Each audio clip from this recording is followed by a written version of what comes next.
Good morning and welcome to Missoula Real Estate Today. This is Denny Bedard. Missoula Real Estate Today is presented by Diane Beck of Windermere Real Estate on News Talk, KGVO.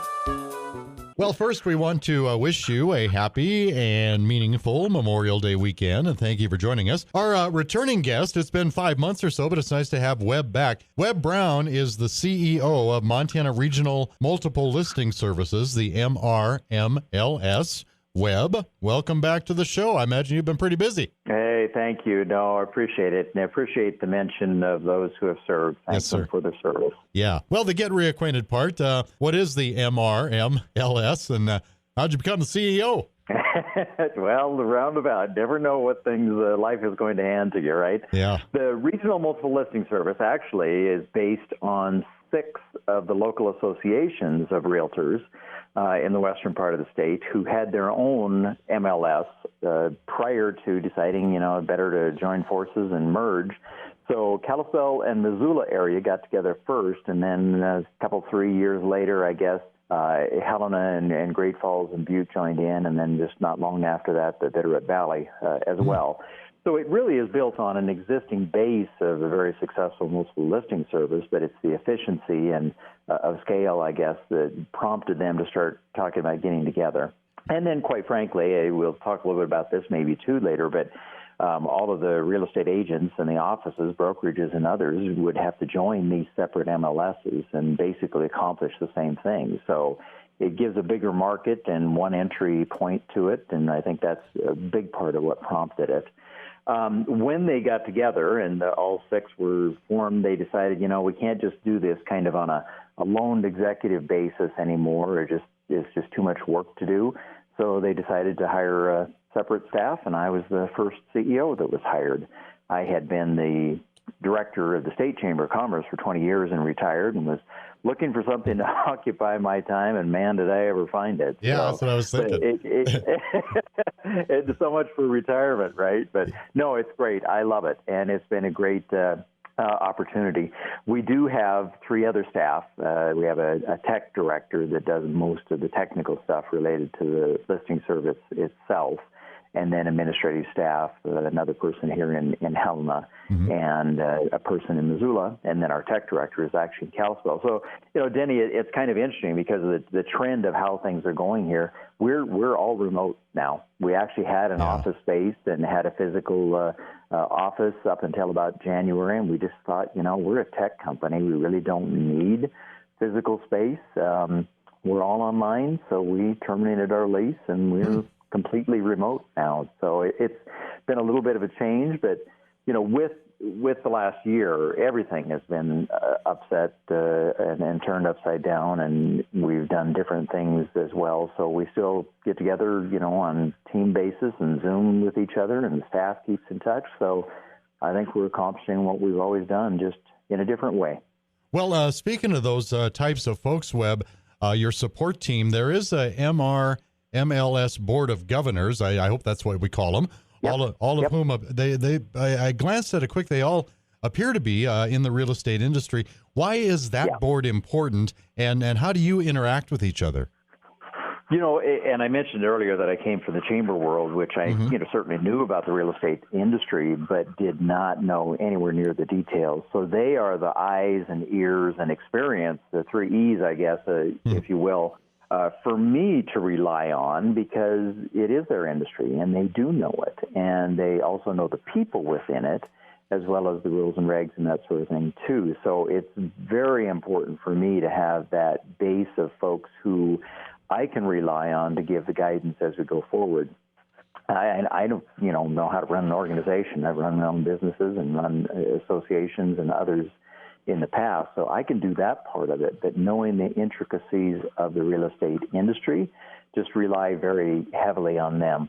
And they also have a secondary role in that they are all designated, picked, selected by their local association.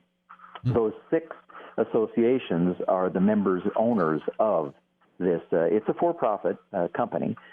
So they are the owners and members, and so they represent their local association interests as well going forward. So they play a little bit of a a dual role in that, if you will. And, direction for the future. What are the things that we need to know? We're over 3,000 subscribers in the MLS right now. And it is, you're right, it's mostly realtors, although we have some appraisers and support staff and others mixed in with that too. But by far and away, it's realtors, agents that are involved in the MRMLS. And so, they represent all of those folks. And that, again, experience is just critically important to me for input and guidance going forward. Missoula Real Estate Today is presented by Diane Beck of Windermere Real Estate.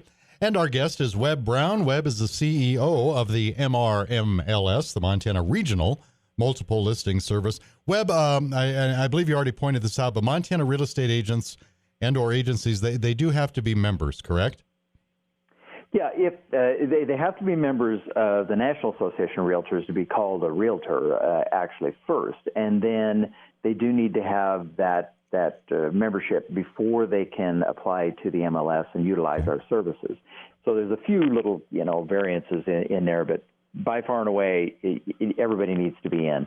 And that kind of goes to the basis of what we're about. We refer to it as co-opetition. It's the cooperation on one hand of all the agents getting together and sharing listings and that sort of thing too, but man, they are competitive. So, and especially now, it seems like as well. But the co-opetition aspect is we want everybody in and everybody participating, and then it's kind of up to you individually how well you do once you're in the system. And some of the benefits and advantages to being with the MRMLS. For us, it's the best data. Period. End of story. That's what we're about. We are trying to provide the most complete and accurate information we can to not only agents, but to consumers as well. Because we don't want people saying, oh, my neighbor down the street, got $587,000 for his house, and mine's bigger than that, so it should be, worth more. When you do what we call a comparative market analysis, or comps, kind of in the industry they call it comps, that really gives you the basis for what you should expect in pricing, whether you're selling or buying, either one. And we think that what we provide is that, again, most complete and accurate information that's out there. We know there are other platforms and there are other offerings that provide some data, but again, we think bottom line ours is the best and most complete. And some common issues, Webb, that you have to address with realtors who are subscribers. Some of their questions and concerns that you end up tackling on a fairly regular basis. I guess one of the things I mentioned was that co-opetition, and yes, the competition gets to a level where, especially like I say, with the market so tight right now, and yet we want to make sure that it's on a fair and accurate basis as we go forward.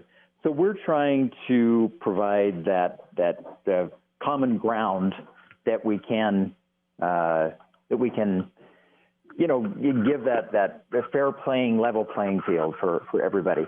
One thing that a lot of folks don't know is that realtors have to go through a code of ethics training and have to pass that training. So there is a baseline, and that's not through us. That's actually through the local associations. Okay.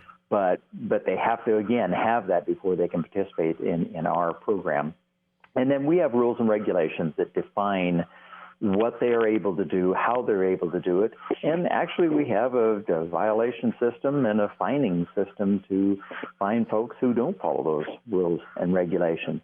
That's kind of we're just trying to provide that basis for them to compete and cooperate on a level playing field.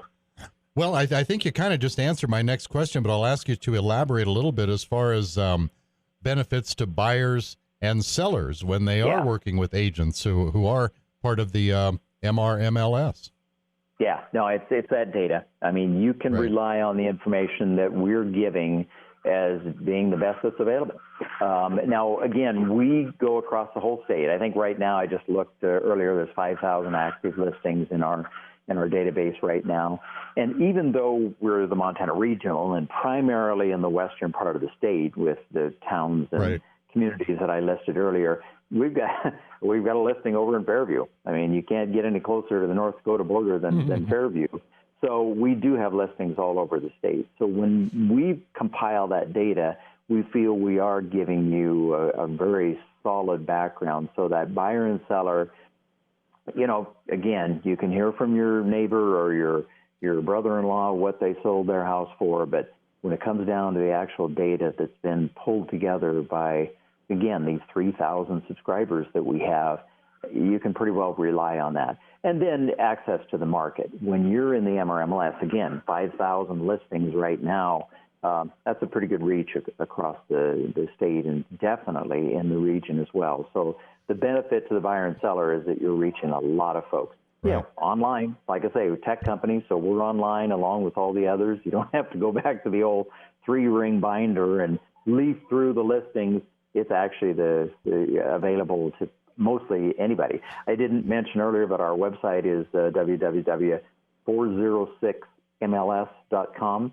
Got it. And there actually is that ability to search for those listings right now, as well as search for agents that can represent either buyer or seller. Yeah, well, a little bit later on in the show, I'm going to ask you how the realtors are reacting to all of the high-tech ways they go about selling now, eventually here on Missoula Real Estate Today, presented by Diane Beck of Windermere Real Estate. And our guest, Webb Brown, the CEO of the Montana Regional Multiple Listing Services. And I wanted to ask you, Fairview notwithstanding, Webb, in what ways do you see significant differences in the housing markets from Montana city to city or county to county? Sure.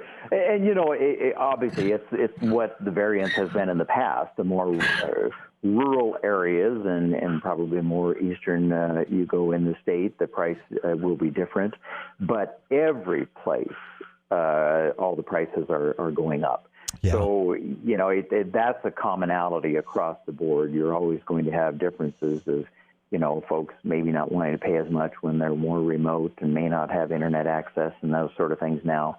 But everywhere you go, in fact, we saw some of our data recently where Fergus County had some of the highest increases in price in the state in the last year. Basically talking about Lewistown, right? Yeah, Lewistown area. Yeah, primarily. It wasn't Bozeman. It wasn't the Flathead. And now, again, there's some anomalies there. And granted, it's a very, very small, much smaller market there, so you'll get some volatility in there as well. But the bottom line is, across the state, it's going up pretty much everywhere. Montana is just, it's a hot commodity now for a lot of reasons. Well, you gave a great example there in Fergus County, but has any of this surprised you? I mean, Missoula is Missoula. It's going to grow. Bozeman is going to grow. Billings is going to grow. Yeah. And you pointed out Fergus County and Lewistown, but have any other areas, major changes in Montana housing markets that you've experienced in your time as CEO? Has anything just kind of jumped off the page and you thought, wow, I didn't really anticipate that? No, other than one thing in the past year with COVID, it has surprised me what the market has done with the uncertainty that's out there. When you're making one of the most important decisions of your life to buy a home and invest, pretty much your life and your savings, certainly, into that home in the middle of a pandemic, that has just been a big surprise to me, how many people are not only willing, ready, but jumping to do that now. Yeah. I would have thought the opposite. I would have thought people would have held back and said, let's see where this goes before we do anything. There is some degree of, I think, that escape from the city, thinking that, maybe there's a way to escape from the virus, which is ridiculous. So I think there's a little bit of an element of that we've seen more in Montana than other places. And, it's that image of Montana. We're pristine and clean, and maybe we're a little more protected from some of these other circumstances. We hear anecdotes about, a lot more people from out of state. I'm not sure that what we're seeing is necessarily supporting that. Montana has always been attractive to people of other states. But just the movement everywhere. I talked to a good friend of mine that runs the MLS in upstate New York, who sold her own house, and she had 21 offers on her own house. So we see, I mean, I've seen even more ridiculous numbers than that in certain places, 100 offers on a house. And yet the surprise to me, like I say, is that this kind of activity is going on. There definitely was a dip in April of last year, right, when things were pretty much shut down and there was just so much uncertainty and there were restrictions and all the rest. And that didn't last long, and it's just come roaring back since that time, and like I say, even more so. One of the other big changes, and that's a concern for me, and quite frankly, the industry too, is affordability. The affordability is very much tied to inventory. There's no inventory, so affordability is tanking as well, and that's a concern. We want people to be able to have homes, and their own homes. And when the prices are going up, when new construction is not keeping up, when the demand is there, it's a concern. There isn't a simple solution or an answer, but I'll tell you right now, it does bother me and others that more people can't get into that home, that dream home that they want, or even the starter home that they want to build towards that dream home. Yeah. So that's a concern. That's a big change in the past year, especially. You bet. Webb Brown is the CEO of the Montana Regional Multiple Listing Service, and he's our guest this week on Missoula Real Estate Today, presented by Diane Beck of Windermere Real Estate. Also, I would like to take a second to say thanks to some of Diane's marketing partners that help bring you Missoula Real Estate Today every weekend right here on News Talk KGVO. Miles Link of Opportunity Bank of Montana, Rob Fleming from Man Mortgage, and Carol Blodgett with MakeItMissoula.com. By the way, if you'd like a more complete rundown of Diane's listings, you can visit her website, MoveToMissoula.com. That's Missoula.com. And back to Webb Brown. Great lead-in with the affordability issue, Webb. In terms of property or land and houses available, besides that issue, where else is Montana strong, and what other deficiencies do you see that you feel need to be addressed? Well, that you're right. It ties right in. New construction is just not keeping up. And in part, there's some supply chain issues where you can't get the supplies. On the other hand, there's an affordability issue. When you can get those supplies, they're going to be that much more expensive, and that pushes that affordability even further out of reach. There's certainly some regulations at play, too, that limit new construction, and I think maybe the legislature made some changes in that this past year. But I think the new construction has got to start up again, and it started up. But workforce, I mean, some of the contractors can't even find workers. They've got business to do, but they can't find workers to build the houses. Yeah. So that's one of the areas I think we definitely need to put some focus on, is just getting more supply, more inventory out there. I mean, you look at the prices and people say, man, I could sell my house and then make a whole lot more than I paid for it right now. Yeah, but where are you going to go?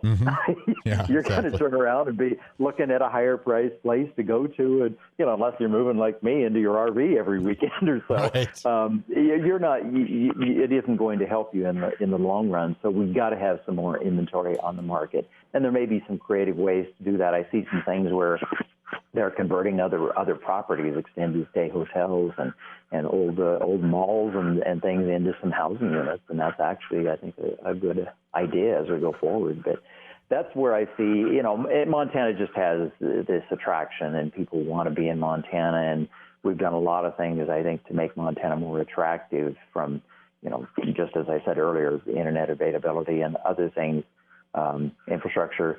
But we have to, that's where we're strong. We just have to be able to supply that demand on the other side. Yeah. And I mentioned workforce. I mean, that's tied directly into housing too. You may have a contract to build a house.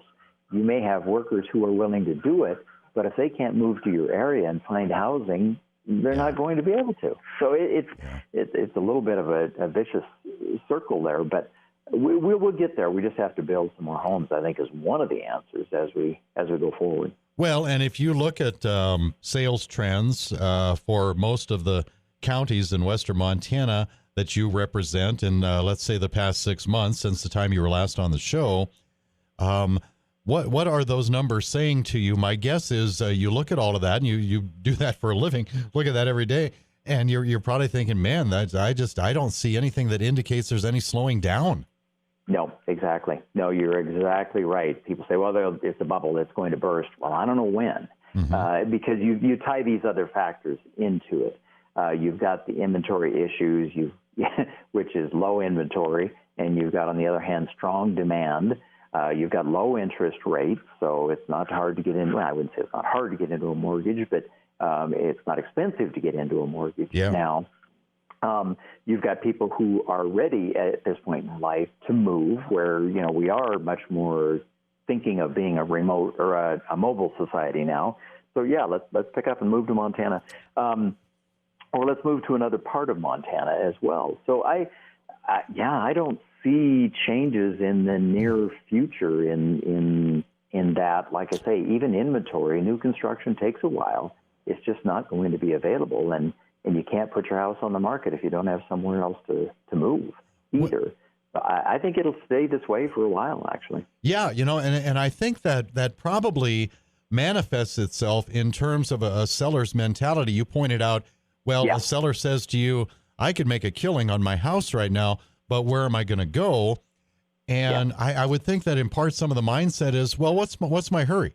There is no need to sell my house right now and make a major profit, because I'll be able to do that still, maybe even better in a year or 2 years from now. Yeah. Well, and one of the factors that you used to look at too was that as people, gained in age, as I am gaining now too, they would look at something, like assisted living or whatever. But as we've seen, over the past year, there have been some serious issues with assisted living facilities and nursing homes and others. And I think that's caused some people to think, I'm not ready to go there yet, and potentially face a lockdown. I think we're getting past those issues as well. So we may see some more folks saying, it's time to reduce down in size of the home that I have, or sell the family property or whatever. But that's not a lot, and that's going to take some time too. Missoula Real Estate Today, presented by Diane Beck of Windermere Real Estate on News Talk KGVO, and our guest, Webb Brown, CEO, Montana Regional Multiple Listing Services, and visiting with Webb via the phone, of course. He's in Helena right now. Okay, Webb, what have realtors told you? I want to find out about feedback there. What they've told you about, their experiences with more online and virtual presentations in the past, basically the past year. Have they embraced that? Do they hope it stays this way? They can't wait to get back to more normal and traditional ways to sell all of the above. What are they telling you? It is, again, like everything, kind of across the board. You have some folks who are very traditional, and then, no, I need to show you what the countertops look like. I can't just have a picture or a video that does that. And I want that personal relationship. I want that eye-to-eye contact. I want you to know that I am looking out for you, and we're together going to do the best deal we can for you. And that's not saying that, the online or virtual doesn't do that, but it's just a different approach. And there are some who think this virtual thing is awesome because it saves all of us some time. You can pretty much see everything that you would see in person, but, you may not get the feel of the place. You may not feel that vaulted ceiling if you're just looking at it from a video. So it's kind of across the board. It does have some limitations. I'm still, surprised when people say, I bought this house, and the closest I got to it was my home in San Francisco when I was online looking at it. Again, the biggest investment of your life, and it's hard for me to believe that people would do that. But some do, and they're perfectly happy with it. I mean, we have people who do walkthroughs of houses, buy it, and then say, it isn't what I thought it was going to be. So there's no solution, but I think it has definitely addressed the safety concerns that we had, certainly at the start of the pandemic, and has provided another opportunity. There were people who were doing the virtual tours and all, BC, as we say, before Corona. But I think it has absolutely blossomed overall, and there's all kinds of things now where people are actually setting up stagings and, bringing professional videographers and others in too. It gives another option. It's a mixed bag of folks. Almost everybody, though, wants to be able to have some opportunity to have that personal touch. That's one of the things I think that realtors bring to the mix, too, is that they are people. They are looking out for your best interests, and they want to do that as much as they can on a personal basis rather than remotely. It's interesting about the presentations, isn't it? How much more competitive they need to be, and the quality. Yes. And again, back to our rules and regulations, there are limits. Retouching and that sort of thing is not allowed. So you have to be careful on how you do all that. And one of the things we talked about earlier, it's that personal responsibility. And I think that's the best realtors are those who have that discipline to consider this as a profession. It's not just, and I know some folks do it as a sideline business or a retirement income business and that sort of thing. But even the best ones of those folks are those who have discipline. A lot of folks say, oh, I'd like to be a realtor. You got such flexible hours. Well, yeah, it's flexible hours, but it's at the mercy of the consumer. If somebody calls you up and says, hey, I want to go see a house and I can only do it at 7 o'clock at night, you pretty much do it unless you want to lose it to another realtor. And an interesting little side note, the National Association of Realtors came out with a figure the other day that there are now more realtors in the country than there are homes for sale. Oh, gosh. So it's a very competitive market for agents to get customers as well.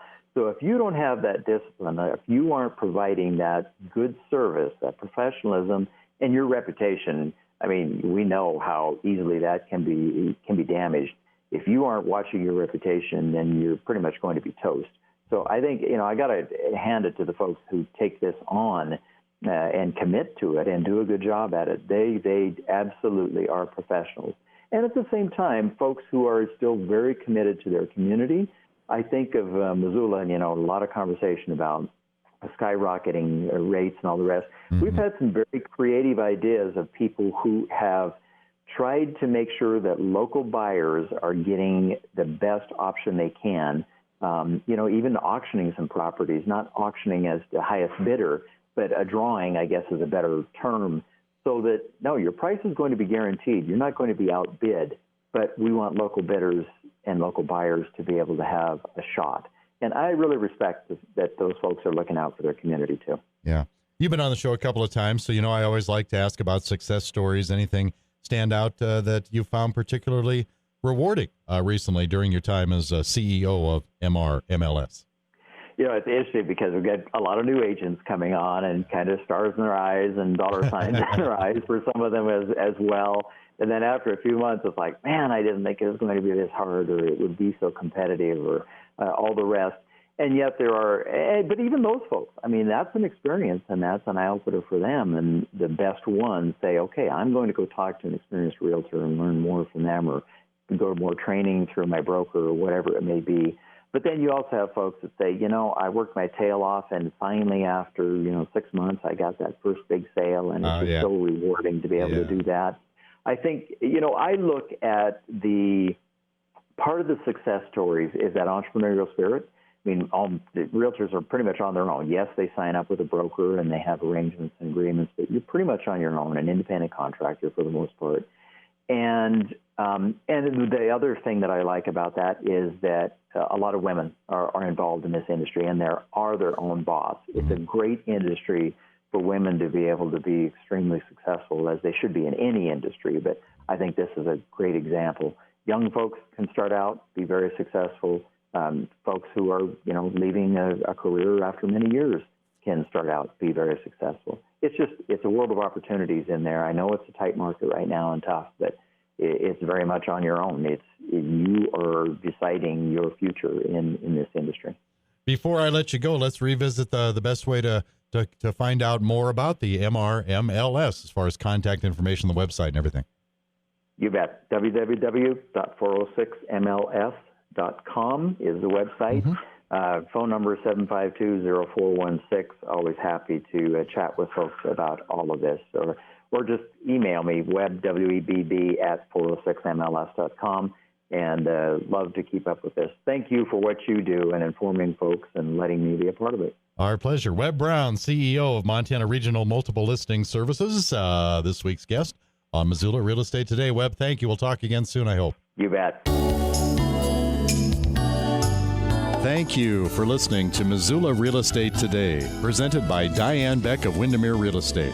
For a complete directory of Diane's listings, visit movetomissoula.com. That's move, the number 2, Missoula.com. We'll see you next time on Missoula Real Estate Today.